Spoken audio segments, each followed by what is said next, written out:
Hello दोस्तों, this is Tanuj Kumar और पेश हूँ आपके आगे एक और बहुत ही बढ़िया स्टोरी लेके। बड़ी नई स्टोरी है, बहुत ही मोटिवेशनल इंस्पायरिंग स्टोरी है, बहुत बढ़िया स्टोरी है। चलिए रीड करते हैं किस तरह एक बाप अपने बेटे को ज़िंदगी का पाठ पढ़ाने के लिए उसको किस तरह सीख देता है। ये भी चलो बहुत ही नई स्टोरी है। चलिए स्टार्ट करते हैं। One day, father of a very wealthy family took his son on a trip to the country with the purpose of showing his son how the people live so he could be thankful for his wealth. One day, a father of a very wealthy family, मतलब एक बहुत ही धनवान व्यक्ति, took his son on a trip, अपने लड़के को, अपने बच्चे को एक ट्रिप पे ले जाता है to the country with the purpose of showing his son. भी वो उस ट्रिप पे अपने बच्चे को ये दिखाना चाहता है भी how poor people live so he could be thankful for his health. भी वो अपने बच्चे को ये दिखाना चाहता है भी गरीब लोग कैसे रहते हैं और उसको ये सीख मिल सके, वो मेरी जायदाद की जो मेरी वेल्थ है उसकी कदर करे। तो इस पर्पज से वो एक बाप अपने बेटे को एक ऐसी यात्रा पर ले जाता है जहाँ पे बहुत ही गरीब लोग रहते हैं। So they spent a couple of days and nights on the farm of what would be considered a poor family. They spent a couples of day, मतलब 2 दिन 2 रातें मान लो, couple of days on the farm of what would be considered a poor family. उन्होंने परिवार के खेत में मतलब spent a farm, they spent a couple of days 2 रातें nights farm that would be considered, एक ऐसी फैमिली के खेत पे उन्होंने 2 रातें 2 दिन बताए जिसे हम कंसिडर्ड एज ए पुअर, मतलब वो पुअर मान सकते हैं उनको। On their return from their trip, और वापसी में जब यात्रा से लौटते वक्त the father asked the son, तो पिता अपने बच्चे से पूछता है हाउ वाज द ट्रिप, ये यात्रा कैसी थी। इट वॉज ग्रेट डैड, वो बच्चा अपने पापा को बोलता है इट वॉज ग्रेट, यात्रा बहुत बढ़िया थी। Did you see how poor people live can be, भाई अब जो फादर था अपने बच्चे से सवाल पूछता है did you see how poor people can be, भाई गरीब लोग कैसे रहते हैं, how poor people can be. तो ओ या सेड द सन, इस पे जो बेटा जवाब देता है ओ या हाँ भी मैंने देखा। So what did you learn from the trip, भी तुमने, अब फादर अपने बच्चे से बोलता है what did you learn from the trip, भी तुमने यात्रा से सीखा। आस्क्ड द फादर, मतलब बाप अपने बच्चे से सवाल पूछ रहे हैं यहाँ पे व्हाट डिड यू लर्न, भी तुमने यात्रा से क्या सीखा।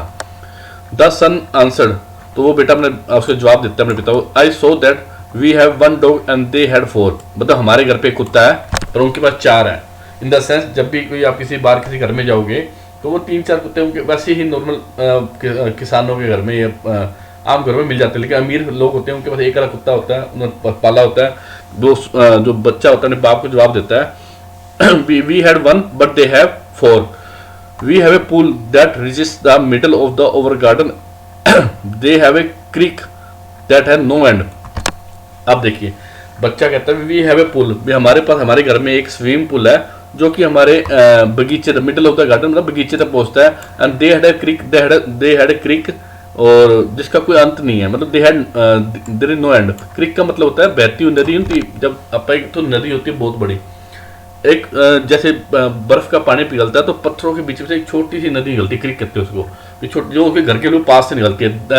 दे हैव नो एंड, मतलब उसका कोई अंत ही नहीं है, वो इतनी दूर तक जाती है। तो बच्चा उसका जवाब देता है अपने घर में तो फादर अपने घर में तो एक स्विमिंग पूल है, पर they had a creek that has no end, उसका तो अंत ही नहीं है।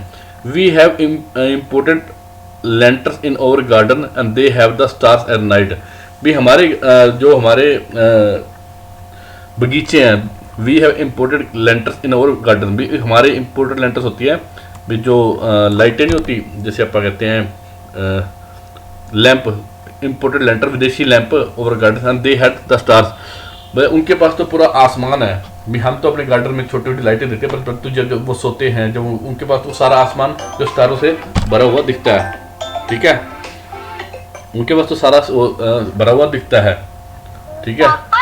और उसके बाद चल पड़ते, फोन आ गया था।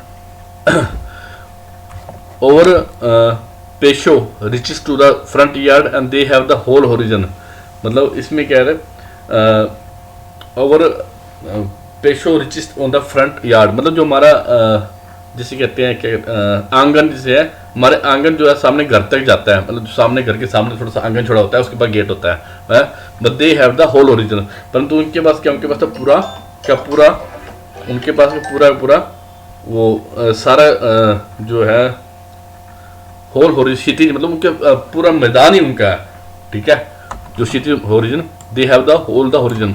We have a small piece of land to live on the, they have fields that go beyond over side. भाई हमारे पास तो एक छोटी सी जगह है रहने के लिए, परंतु दे have fields they go beyond the over side. भाई हमारे उनके पास तो पूरा खेत है, जहाँ तक हमारी नजर जाती है वो एक उनका पूरा घर ही है।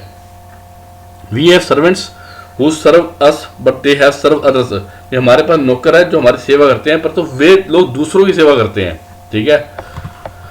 We have servants who serve us but they serve others, मतलब हमारी नौकर हमारी सेवा करते हैं, हमारे पास जो नौकर है वो हमारी सेवा करते हैं, बट दे सर्व अदर्स, वो दूसरों की सेवा करते हैं। We buy our food but they grow theirs, मतलब हम तो अपना खाना खरीदते हैं और वो अपना खाना उगाते हैं। We have walls around over property to protect us, हमारे संपत्ति को सुरक्षित रखने के लिए चारों तरफ दीवार होती है। We have walls around the over property to protect, they have friends to protect them, परंतु उनके पास तो उनके जो दोस्त होते हैं, दोस्त उनकी रक्षा करते हैं। दोस्त मतलब इन द सेंस कि आप यहाँ पे फ्रेंड्स को कई बार क्या होते हैं, जैसे जब गाँवों में छोटे छोटे खेत होते हैं आपस में सटे होते हैं, एक घर इधर हो गया उधर घर हो गया, उनको फ्रेंड्स कह देते हैं, या उन्होंने जो उनके पालतू जानवर उन्होंने पाले होते हैं वो उनके फ्रेंड्स होते हैं। तो ये मतलब यहाँ पे फ्रेंड्स की अलग से अलग सेंस हो सकती है। With the boys father was speechless, परंतु ये सुनने के बाद लड़के का जो पिता था वो कुछ बोल नहीं पाया, वो स्पीचलेस हो गया। वो देन हिज सन एडेड, पर उसने लड़के ने कहा thanks dad for showing me how poor we are, भी हम कितने गरीब हैं। भाई आप तो मुझे ये दिखाने गए थे वो कितने गरीब है, परंतु अब मैं आपको बता रहा हूँ हम कितने गरीब है। तो ये जिस तरह एक बाप ने अपनी होता ना अपनी जिसे कहते हैं कि अपनी जायदाद का रौब दिखाने के लिए अपने बच्चे को अपनी उसका रौब दिखाने के लिए बच्चे को घुमाया था, परंतु यहाँ पे तो उल्टा हो गया। यहाँ पे बच्चे ने उसको अपने फादर को दिखाया how we poor, how poor we are. चलो दोस्तों अभी के लिए इतना, फिर मिलेंगे नेक्स्ट स्टोरी के साथ। Have a nice day.